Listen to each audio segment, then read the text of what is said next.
So welcome to my sober reaction today of the 20 titles that just got announced for the PlayStation Classic Mini. Now, about 3 weeks ago, I did a drunken reaction to the PlayStation Mini getting released, getting announced. And I was really excited that night. A lot of people were wondering, what was I drinking? I was drinking gin and soda. That's the kind of the drink of choice. If I have a drink here, I have that. People thought I was drinking wine with a lemon slice in it. No. We weren't doing that, for sure. And at that time, they had only shown a few of the games that were coming out. And I was quite excited about it, I was. But today, I got sent the official 20 games that will be released on launch day with the PlayStation Mini Classic preloaded in there. And I'm going to talk about them. I've seen a lot of people are upset about a lot of the games that are in there, some of the games that are not in there. I'm just gonna give you my reaction, kind of going through the list and talking about them. From what I've read, and this is my honest take, I like over half of the games. I think I liked 11 of them out of the 20. And a few of them I was just like, I could have taken them or left them. But these are a lot of personal choices, and I'm gonna explain why some of these games to me are exciting. And to some people, they'll be like, oh crap, that's lame. Or some games that I personally think are like, whatever. I know some of my friends are like losing their mind over this stuff, really. So let's go to the top of the list here. Battle Arena TOSHINDEN. What do I think about that? I already knew that was coming out on the machine. It's a great classic fighter that came out when the machine originally launched, when the PlayStation originally launched. It was amazing. I remember crowds of people hovering around this game at a local anime store that I used to go to all the time. Everybody would huddle around this thing. You'd never seen polygon graphics like this for a fighting game quite like that wasn't Virtual Fighter, and that was on a home system. It was pretty good at the time, so excited about that. Cool Borders 2 is here. Snowboarding game. I've got nothing really bad to say about it. I could have taken it or left it, honestly, but I'm not upset about that. Destruction Derby is a game that I never played back in the day. I saw that there. I could have taken that or left it. Final Fantasy VII. That is absolutely awesome. It's fantastic. I have it. I bought it on every single system that has ever come out on. I got it on my PlayStation 4 in the other room. I have to get a PlayStation Classic just to have this, just to be able to play with the old controller again. I'm not upset about that game. I'm very happy about that, in fact. Here's an interesting one. Grand Theft Auto, the original. That's a classic. Look how far we've come with Grand Theft Auto now. What it looks like now. It's an unbelievable game series, but it had a very, rudimentary beginning, but it was still a lot of fun back then, running over people. It was really cool. I'm happy they've included that. Here's one, Intelligent Qube. I just don't really care. It's a puzzle game.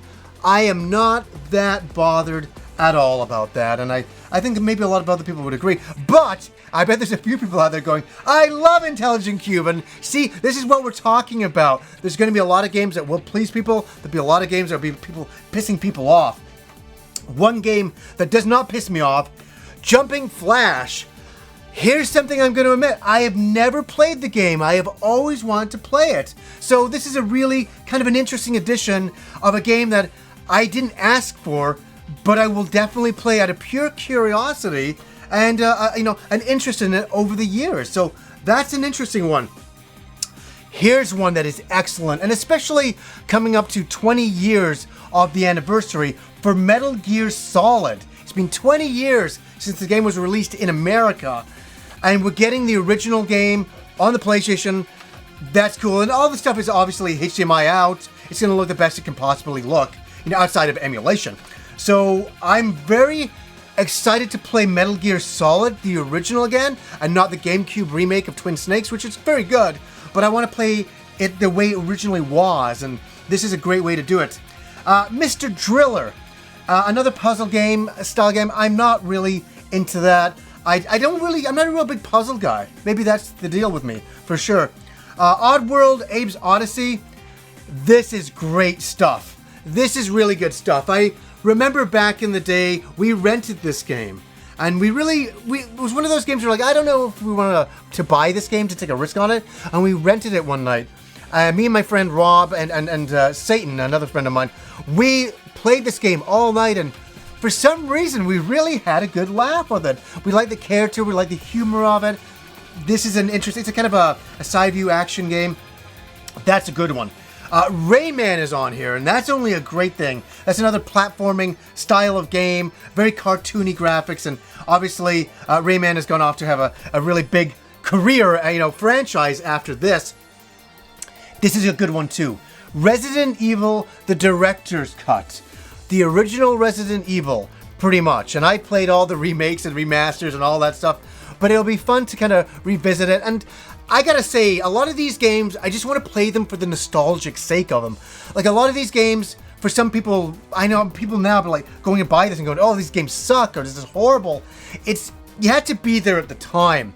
And that's why this machine is kind of interesting. If you were there at the time playing these games, this is a nostalgic thing for a lot of us. I understand we can play a lot of these games in emulation. There's a lot of other ways we can play them. I get that.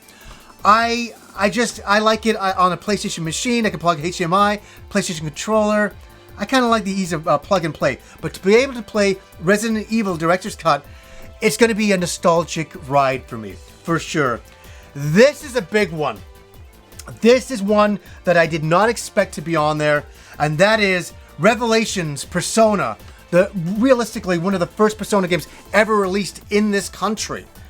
And I picked it up, I got it on my shelf over here.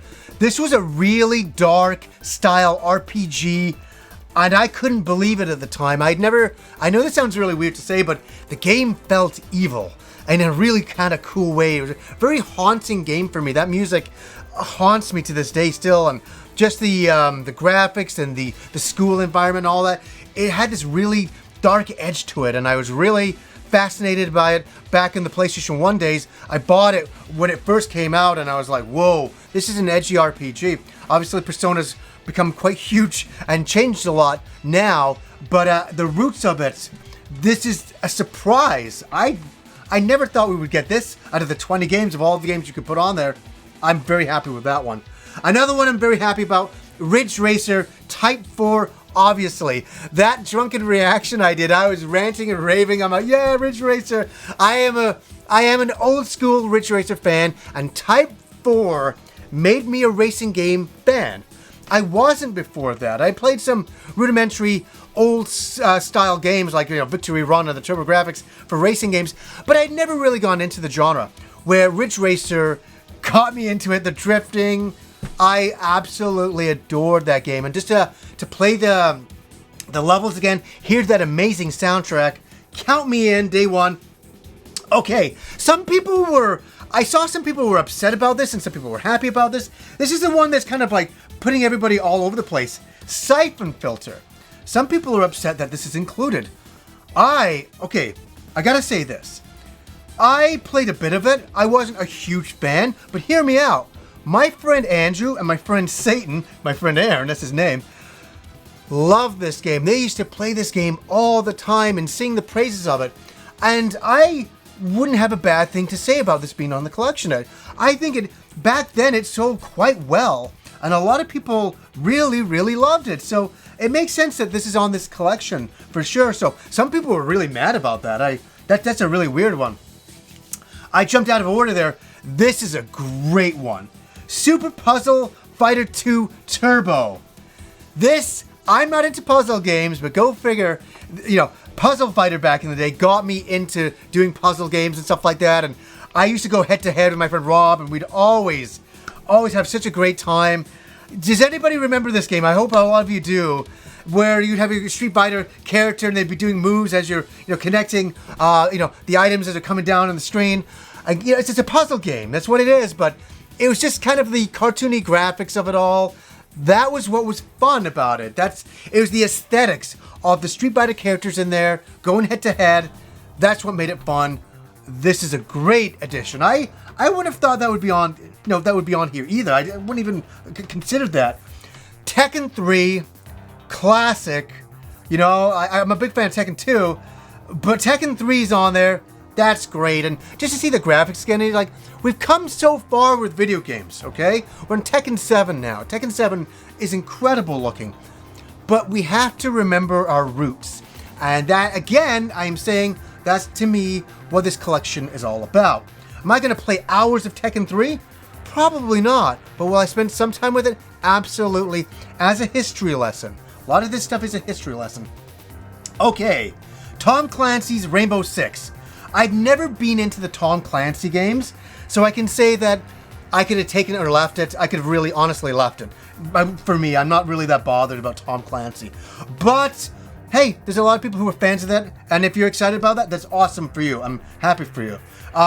Twisted Metal. Twisted Metal is a classic game, like just driving around, smashing into people, all the different characters you could choose. This was an edgy game back in the day. It's so funny.